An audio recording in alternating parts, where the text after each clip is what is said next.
वासंती द्वारा लिखी जयललिता की बायोग्राफी अम्मा का कुछ हिस्सा हम पढ़ चुके हैं, लेकिन जितना हमने पढ़ा है वो इस किताब का बहुत छोटा सा हिस्सा है।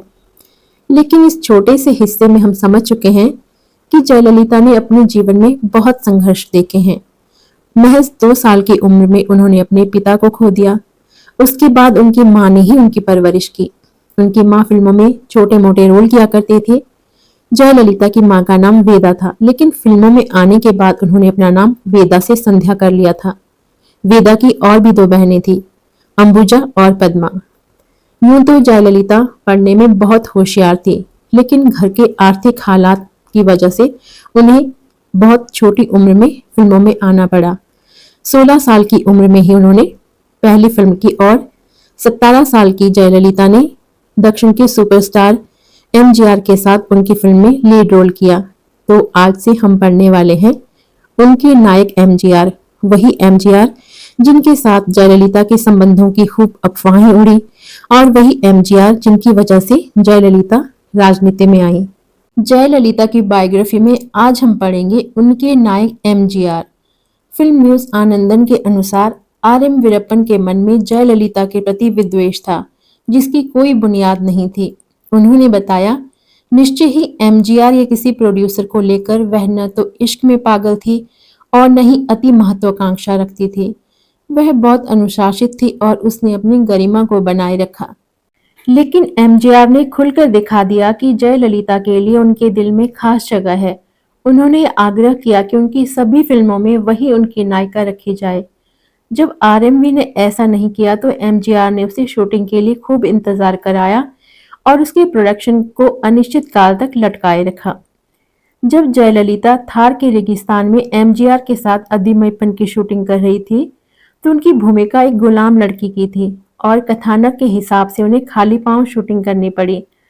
चूंकि यूनिट के बाकी सदस्यों ने अपने जूते पहन रखे थे, किसी को पता नहीं चला कि हर गुजरते पल के साथ रेत दबकर और गर्म होती जा रही थी। जब कुछ वक्त के बाद जयललिता तपती रेत को सहन कर नहीं पा रही थी, तब उनकी तकलीफ को महसूस करते हुए एमजीआर ने यूनिट को पैकअप करने का आदेश दे दिया। लेकिन जयललिता की परेशानी वहीं समाप्त नहीं हुई। उन्हें कार पार्क तक एक लंबी दूरी तय करनी पड़ी। बाद में एक इंटरव्यू में उन्होंने इस बारे में कहा, बिल्कुल नर्क वाली स्थिति थी। मेरे लिए आगे एक कदम भी बढ़ाना मुश्किल हो गया था और मैं गिरने ही वाली थी। मैंने एक भी शब्द नहीं बोला, लेकिन एमजीआर को शायद मेरी पीड़ा का अंदाजा लग गया था। वे अचानक मेरे पीछे से आए और मुझे अपनी बाहों में उठा लिया। वे पर्दे के बाहर भी एक हीरो थे। एक और घटना है जिसने उन्हें हमेशा के लिए एमजीआर का आभारी बना दिया। डाइटिंग के कठोर दौर के बाद जयललिता अपने घर में मूर्छित हो गई। उनके मैनेजर ने एमजीआर से संपर्क किया, जो तत्काल वहां पहुंचे और उन्हें एक नर्सिंग होम ले जाने का प्रबंध किया। लेकिन रवाना होने में देर हो रही थी, क्योंकि हर कोई जयललिता के घर में रहने वाली उनकी मौसियों का इंतजार कर रहा था, जो उसके साथ अस्पताल चलती। ऐसे में एमजीआर भीतर गए और देखा कि वे इस बात को लेकर झगड़ रही थी कि जयललिता की चाबियां किसके पास रहे। एमजीआर ने चाबियों का गुच्छा अपने कब्जे में ले लिया और नर्सिंग होम में जब जयललिता को होश आया तो उन्हें सौंप दिया। इस घटना ने जहां यह जाहिर कर उन्हें मानसिक चोट पहुंचाई कि वे अपने परिजनों पर भी भरोसा नहीं कर सकती, वहां उसकी सलामती को लेकर एमजीआर की चिंता ने उन्हें गहरे तक प्रभावित किया। खासकर इसलिए भी कि जयललिता की मां उन्हें 21 की उम्र में अकेला और अनाथ महसूस करने के लिए छोड़कर भगवान को प्यारी हो चुकी थी। जब जयललिता को रात को सड़क मार्ग से कहीं जाना होता तो एमजीआर एक सुरक्षा वाहन की व्यवस्था कर देते। जयललिता के घर पर पत्थरबाजी की एक घटना के बाद कहा जाता है कि उन्होंने सुरक्षा बलों की एक विशेष टुकड़ी उनके घर पर तैनात करा दी। वासंती आगे लिखती हैं, एमजीआर से उनके संबंधों में उथल पुथल शुरू हुई 1970 के दशक के आरंभ में, जब एमजीआर ज्यादा से ज्यादा लता और मंजुला जैसी कमसिन अभिनेत्रियों के साथ काम करने लगे और इसमें आरएमवी की जिद और जुनून की भूमिका थी। एमजीआर राजनीति में भी व्यस्त रहने लगे थे, क्योंकि वे करुणानिधि सरकार के काल में डीएमके पार्टी के कोषाध्यक्ष थे।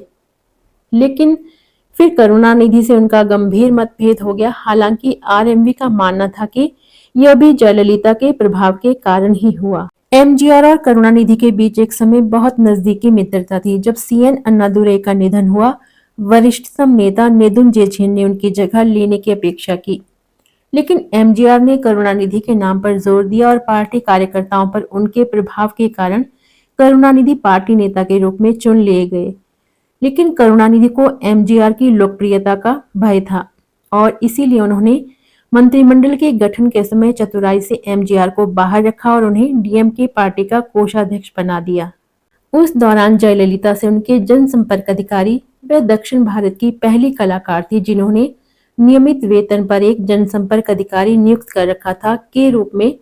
नजदीकी से जुड़े रहे फिल्म आनंदन का मानना था कि एमजीआर के इर्द गिर्द के लोग जयललिता की प्रसिद्धि और एमजीआर से उनकी नजदीकी से जलते थे।